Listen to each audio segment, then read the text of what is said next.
and said, "Hey, Mom, the house is on fire." No reaction, so I shut her door all the way, and I snatched my sister up, and I carried her downstairs, went through the basement and out underneath the deck, and taped her to the deck post. When he hit it, the bat came back and took out his rear window into this sedan. And I'm sitting back there, and glass just comes smashing in, and I'm like, what? You know, it was like, that one was a bit crazy. Thank God it wasn't my car, and I didn't do it, but, you know, but again, just out being hoodlums, those stupid, being a stupid kid.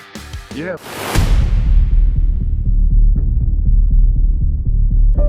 What's up, everybody? Welcome back to ADHD Unfiltered. If you're new to the show, I'm your host, Sean, and this is your co-host, Mike. And on this episode, we're gonna pick up where we left off with the middle school. We got a little bit more middle school, and then we'll jump into high school. So I remember this funny story, and it was, let's see, my brother's about 5 years younger than me. So I think I was probably in that 11 to 12 range, and that would put him in that 5 to 6 year old range. So one day, parents decided to go out, and they said, watch your brother.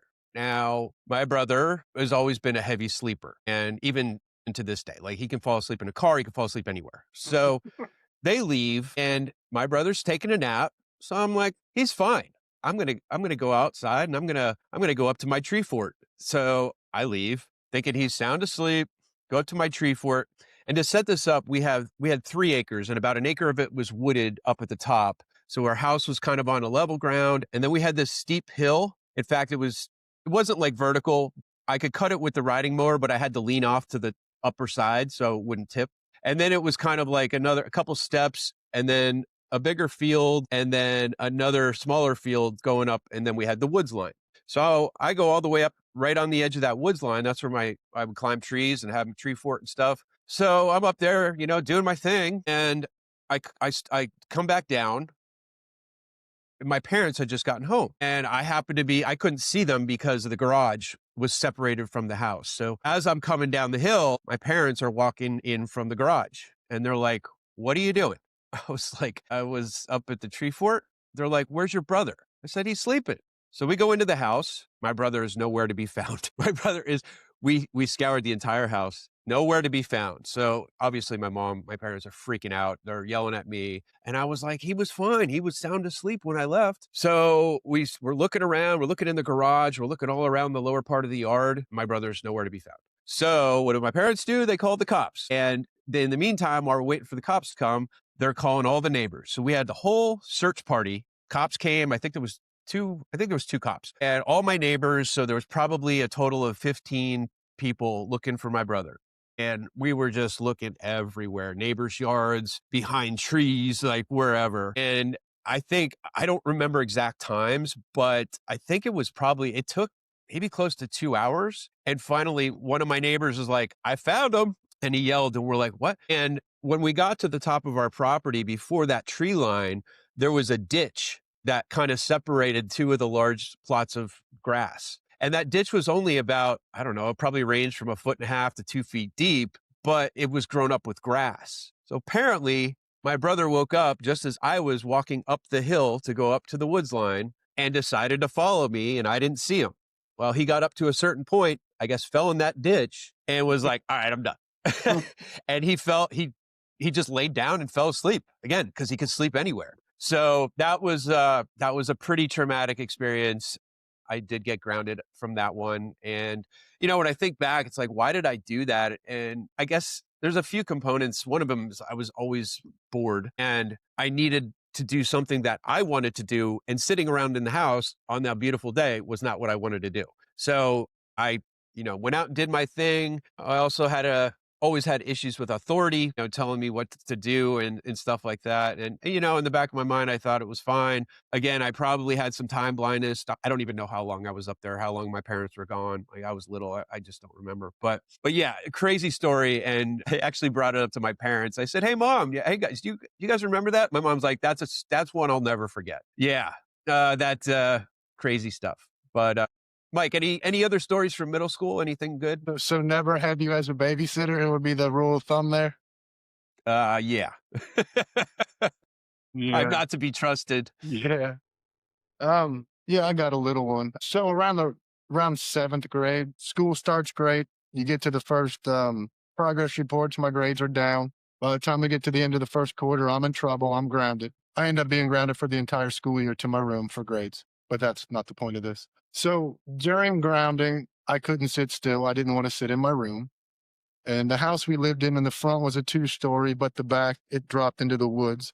So it was the basement was a walkout. So you had 3 stories. My room was in the back left corner. So the back of my room was 3 stories, but the side window to my room was 2.5. So if I was grounded to my room when I came home from school and my parents were occupied and I didn't want to sit there, I could see my friends outside playing, I would pop out the 2.5-story high window, throw a skateboard out, and take off sailing out the window, land on my feet, and disappear, and would normally end up about 15 miles away from home, and normally would end up calling for a ride home or show up walking in the door, hours later in the day. And that continued my being grounded aggressively for that. But yeah, that was a regular thing, probably a weekly activity for me. Directly out the window, airborne, hit the ground running and never come back. But, And you know, did you get punished, or what was the repercussions of that, especially after repetitive times? yelled at and time added to the grounding. Like I said, I ended up being grounded for 3 quarters of the school year Right. for grades and for that. I was an escape artist pretty much. But yeah, I would end up miles away from home with my buddies skateboarding, and they would go absolutely nuts trying to figure out where I had gone. And I had no care in the world about it. I didn't, like you said, you had a little problem with authority. I had a problem with authority as well. So when you're already punished, for me, being ADHD and whatever, I guess you kind of get a little dopamine hit from the confrontation and from getting in trouble. So I had no problem once getting in trouble to get in more trouble. Kind of was exciting. I knew what I was doing, and I knew they were going to scream and yell, and I knew the punishment was going to continue, but it had zero effect on what I did. I actually think it added to it, to be honest with you. And the reason is strictly for the dopamine hit. When you come home, it was another confrontation and you kind of get a buzz off of that. And yeah, 100%. And I would probably still do that to this day if I was in prison. I'd be trying to get out. Yeah. But yeah, that's a good easy one. I agree. That that conflict thing definitely, I think it's a bit of a proven fact that you get a higher dopamine hit from that. And I know we discussed that in a previous episode briefly, 100%. but yeah, and I think that's why maybe I was always in trouble and defiant. And it was like, okay, well, yeah, like you said, I'm already in trouble. Why not add to it? What else are you gonna do? Yeah. You know? All right. So that takes us up. You have any other stories from middle school? I know it's hard. There's a lot of crossover. It's tough to remember back with what years things happened. So I guess let's go into those heavier teenage years, which I definitely had my share of things. The one that I specifically remember, and I think I was probably in ninth grade, maybe even 10th grade. I don't remember. I think it was around ninth. Well, I had punched a wall for the second time, broke my hand, and had the cast on. My dad and I got in another big fight. So I think at the time my motorcycle or my quad was broken. So I couldn't even take it out. Well, I was so mad. I got a backpack, threw in some clothes, some water bottles, one of my big old Rambo knives, and I'm like, I'm done. I'm out. So because we lived in a very mountainous rural area, but I knew all the trails from riding the ATVs through them. And I knew how my friends at the town, they were about 15 miles north, but it was kind of a shortcut going over the mountain. So I started huffing and worked my way up over the mountain, worked through trails that I knew. And finally it was hot. It was in the summertime, and that cast was sweating and it was itchy, and I'm like, this sucks. So what did I do? When I got to the bottom of the mountain, I literally soaked the cast in the creek and started working at it with my knife, letting it soften, soften, soften. I finally cut the whole cast off. And by then my hand, I think I was supposed to get it off in a week anyway, so it wasn't like it was fresh. But continue walking and got up to my buddy's house, and I think I got up there around 5 o'clock, and I didn't call my parents that night. And of course his parents were concerned, and I was like, well, I'll call them tomorrow. So I called them. To be honest, they were mad, but they weren't as mad as I expected. And, finally I stayed at my buddy's, I think another day or two. And then my dad called, and we didn't have cell phones back then. It wasn't like they could track me or just call me on the cell. Yeah, one of those crazy stories. And then, of course, I went home. We had a long discussion, talked about it. But yeah, again, that ADHD and not being able to control my emotions and just getting so mad. And I guarantee you, it was probably over something stupid. It always was. Yeah. But it was just my blood was boiling, and I'm like, I'm done arguing. I'm done doing this. So that's what I did. Yeah. And it all worked out okay. But yeah, it's just crazy stuff you do when you have all that emotion take over. And it's something that is a lifelong journey, I think, to be able to control that emotion. The older you get, hopefully you get better at it. Not everybody does, but you just kind of learn to take that deep breath and sit back and let calm down and go from there. What age were you again? I think that was around ninth grade. So, in that 14, 15 range, Okay. somewhere around there. Yeah, that's when it kicks up for me too. Yeah. So what do you got early high school? I actually got one just before that.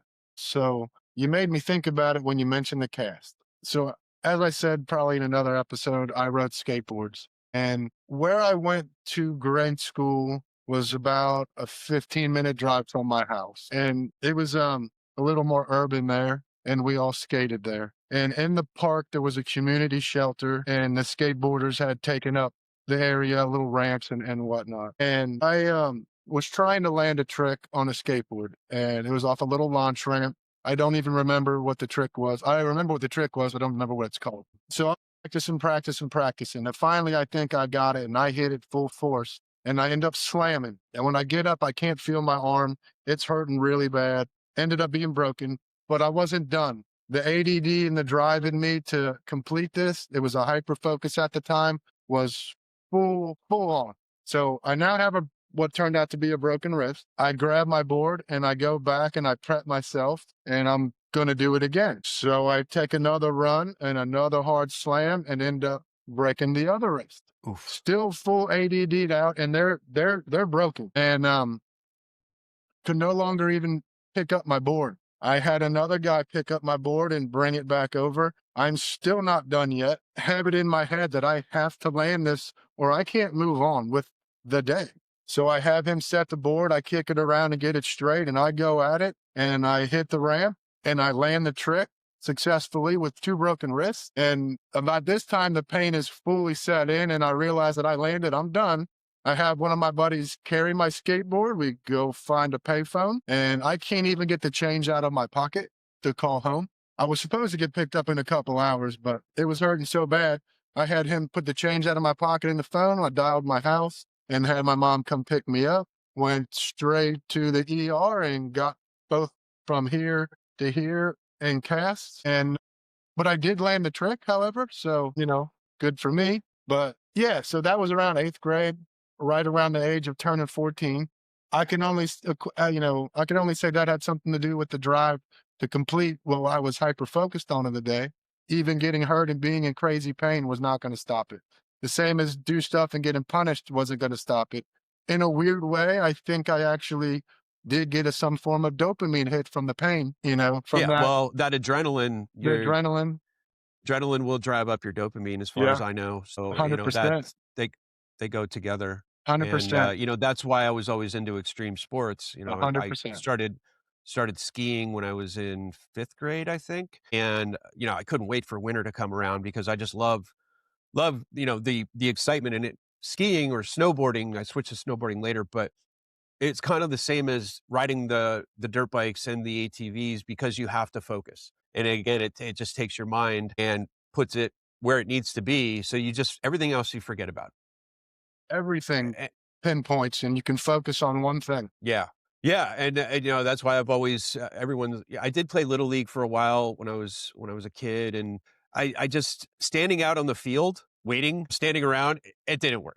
Because No. waiting for me, I absolutely hate waiting. If I go to a restaurant and if it's more than 15 minutes, I'm out because I can't sit there and wait. And going to an amusement park, especially these days where the lines are 2 hours long, no way. Yeah.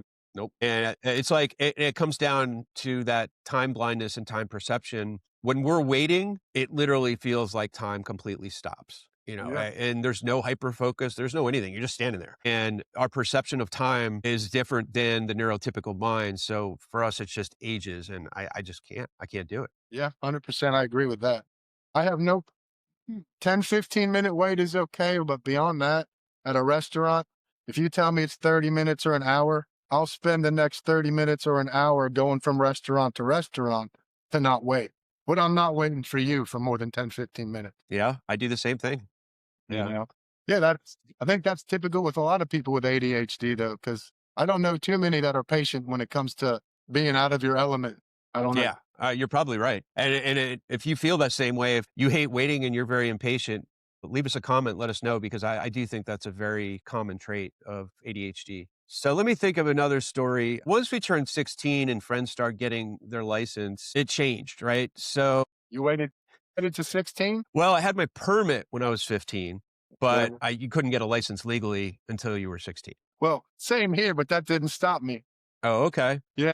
So when I was 15, I had my permit.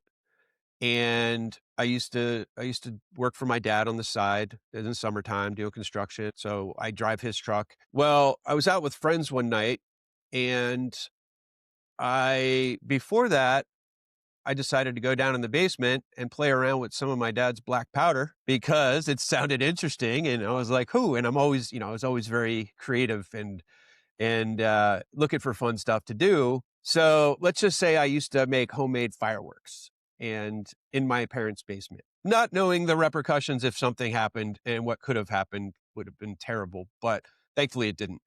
So I took some of these homemade fireworks up to my buddies, and there was two of us in my buddy's car because he was a little bit older. He already had his license. So we were just kind of cruising around town at night, just doing stupid stuff, putting these fireworks in mailboxes and I think we had a slingshot, just doing stupid stuff.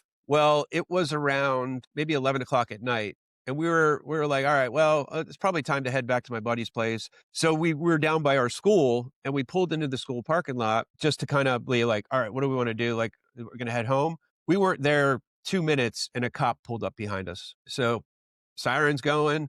We're like, oh boy, here we go.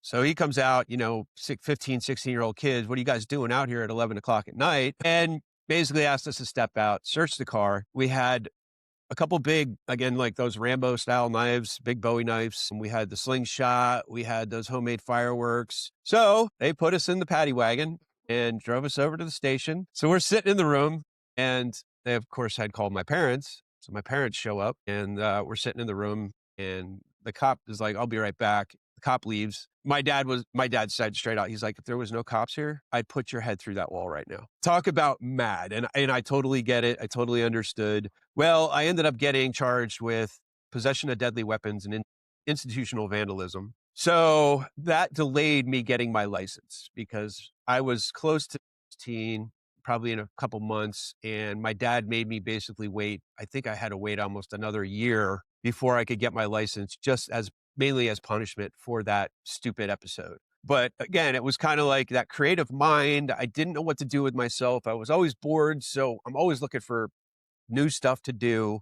And sometimes it was dangerous stuff. And again, there's that dopamine hit, I guess, that, oh, maybe what could happen? Hopefully it doesn't, but what could? And just going out and causing trouble and continuing to get those dopamine hits for every little thing, and it was kind of a crazy time. And, it sucks.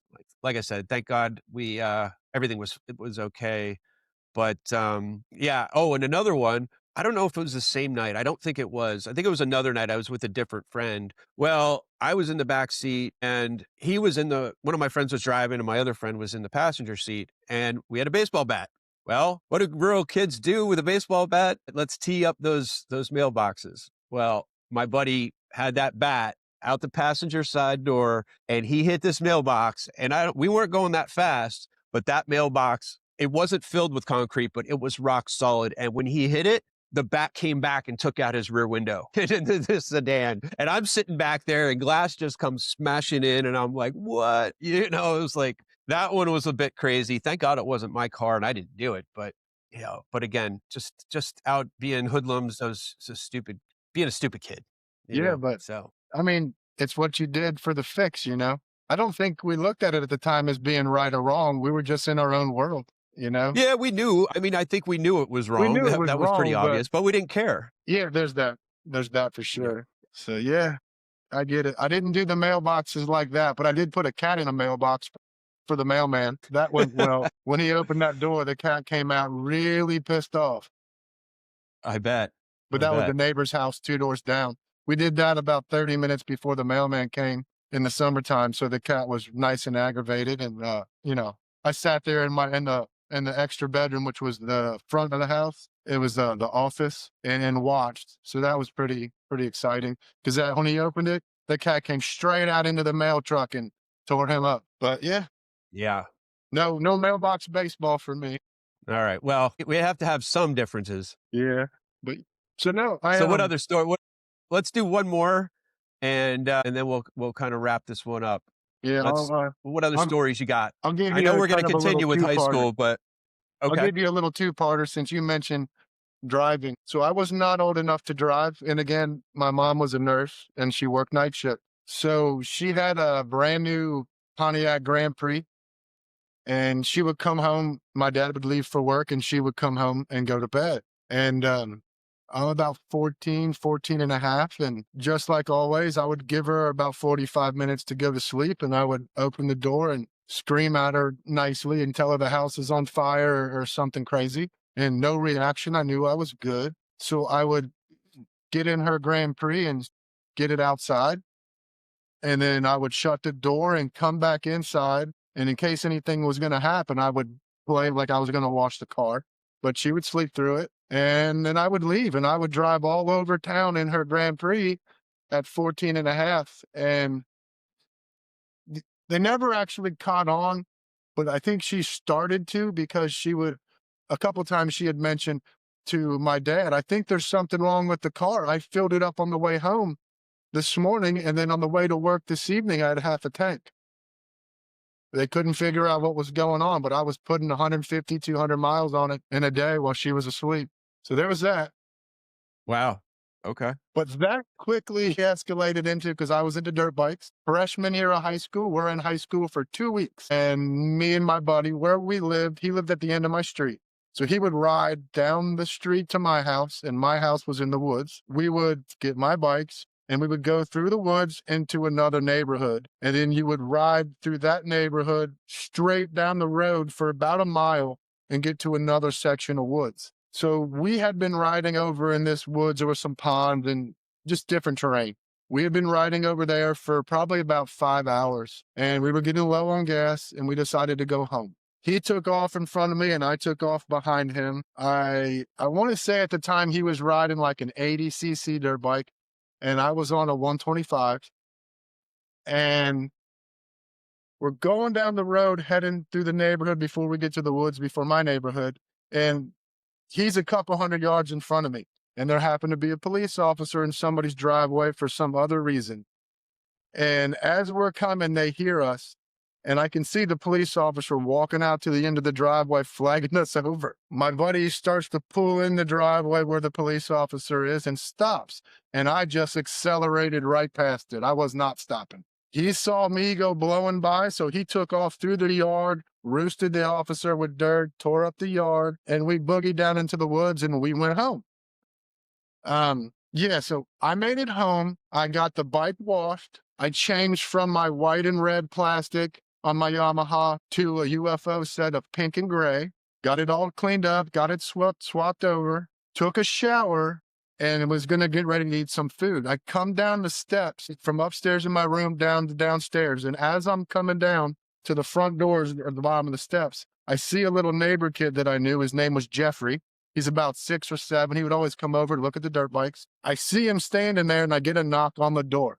Now I'm in shorts. My shirt is over my shoulder, fresh out of the shower. I opened the door and I said, "What the heck do you want, Jeffrey?" And as I said this, there was a cop outside the door against the wall like this, hiding. So when I opened the door, he reached around and went to grab me by the shirt like this, but I had no shirt. So he grabbed my skin, lifted me off the ground and body slammed me, put me in handcuffs, put me in the car. And my mom comes running out. "Ah, what did they do? What did he do?" But it turned out that we ran from the police and that they had drove around for 3 hours or so asking anyone in the neighborhood who had the dirt bikes. And they found the little neighbor kid, Jeffrey, that said, "It's my neighbor. I know he lives right here." So he ratted me out. So me and my buddy both got caught. He had to go to court in downtown, so 35 minutes away, big time traffic court. You know, I ended up with about, I think, just shy of like $900 in fines for everything that I did. But now the best part of the story is on the day we have to go to court, we were both in Catholic high school and in the same school. We went to school that morning because traffic court wasn't until like 11 or 12. So when we got called to the office, my buddy was already in the office. I get called to go to the office to wait for our parents. As I walk in, I sit next to him. He leans over and says, "I'm dead." I was like, we're already in trouble. We're already going to court. He said, "No, I just got expelled." So Oof. I think he got caught smoking in the bathroom or something before this. So on the morning of court, he's getting expelled and we're getting sent to court. So his mom came in and beat the brakes off of him in the the principal's office. We proceed to go to court, and down at court, we're in the same room, but his trial's before mine and mine's after his. When he got asked, why we did this, and he's like, "I don't know. I got nervous and I ran." He did not get his license until he was like 18 or 19 because of this. I, on the other hand, when they asked me why I did it and why I didn't stop, and I said I never saw a police officer, but I was able to get my license at 16. But yeah, he was honest about it and said, he took off and ran. He didn't know why. He was nervous, but I was a little dishonest and said I didn't see it. Yeah, again, just chasing the dopamine, trying not to cause problems, and it caused a lot of problems. It was expensive. When you're 14 and a brand new kid in high school, yeah, my parents were not going to pay those tickets. I had to pay them. So it was a learning experience. I learned not to get caught on the motorcycles, but definitely was a rush, and definitely did get caught and definitely had to pay the consequences. And to this day, I'll do the same thing again. I can't help it. It's just I get how it. it goes. Yeah, I think my little incident ended up costing me about $3,000 with fines and lawyer costs and everything that I had to work off and pay, and I was 15, so that sucked. All right, good stuff. Let's jump into squirrel moments. So the other day, I went to the store. I get home, pull in the driveway, I have a Jeep Wrangler, so I opened up the back door, had the stuff in there, so grabbed one of the bags, took it in the house, and I left the door open because I couldn't carry it all. There was something else in there. So I go in the house, started messing around. I don't even know. I put the stuff away, and then started doing other stuff. I think it was like 2 hours later, I came outside. Door's still wide open. And, it was probably something perishable that was in the back. I forget what was in the bag, some smaller things. But I know I do that a lot, where it's, multiple trips. And luckily it wasn't raining or anything. But yeah, just good thing I live in a safe neighborhood, because half the time I forget to lock my Jeep. Most of the time I leave the key in the Jeep overnight. My wife's always yelling at me, but I'm like, whatever. So. But yeah, that was my my squirrel moment for this week, and it's one that I've done multiple times. So. Yeah. How about you, Mike? So mine for the past week, I'm going to say about 4 days ago, I went to get something to eat, couldn't figure out what I wanted, and, end up picking up some fast food, and I went and got it.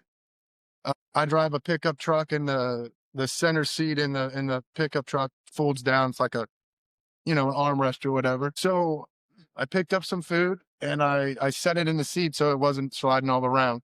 And I got a drink with it. On the way home, I did not eat it, but I drank the drink. I get home, walk inside. On the way in the house, I threw the empty drink away, got in the house and decided I was hungry and I needed to make some food. I proceeded to make some food, ate that food, and never dawned on me until the next day when I went to get in my truck to go pick up my kid, and my truck smelled like food. And I turned around, and the food that I bought is still sitting in the back seat where I had set it, that I never ate. And then it dawned on me, that's why I came home yesterday from getting food and was still hungry. I got it and never ate it. I just had to drink. That's funny. That's annoying. I do that with leftovers all the time. Yeah. And it was like something I really wanted, and I remember the next day I'm like, oh, man, and it's like 80 degrees in the summertime when I end up leaving it in the car overnight, so It's bad. I just got distracted because I had the drink, and I think I was on the phone, and that really just Oh yeah. Out of You were sight, out of done. mind. As soon as you pick up the phone, you were done. Yeah, I was done. Then the drink it was a large drink, and I drink and eat really fast, so I kind of pounded that. So for that couple minutes, I was good, and I had whatever dopamine from the phone call going on, and literally left $12 worth of a burrito in the back seat and never touched it. Yeah. Well, I'm sure there's plenty of other people that have done the same thing at some point. Yeah. All right, everyone, we're going to wrap this one up. If you want to see more content, if you like what you hear so far, please subscribe, like this video, leave us a comment, tell us some topics that you may want to hear in the future. We've got other stuff lined up, but hey, if you guys want to hear something specific, we don't have a set schedule. So again, thanks for watching, and from Mike and I, we'll see you on the next one. Feel free to leave some of your stories in the comments if they match up. There you go. I like it. Yeah. All right, everyone, take it easy. Thank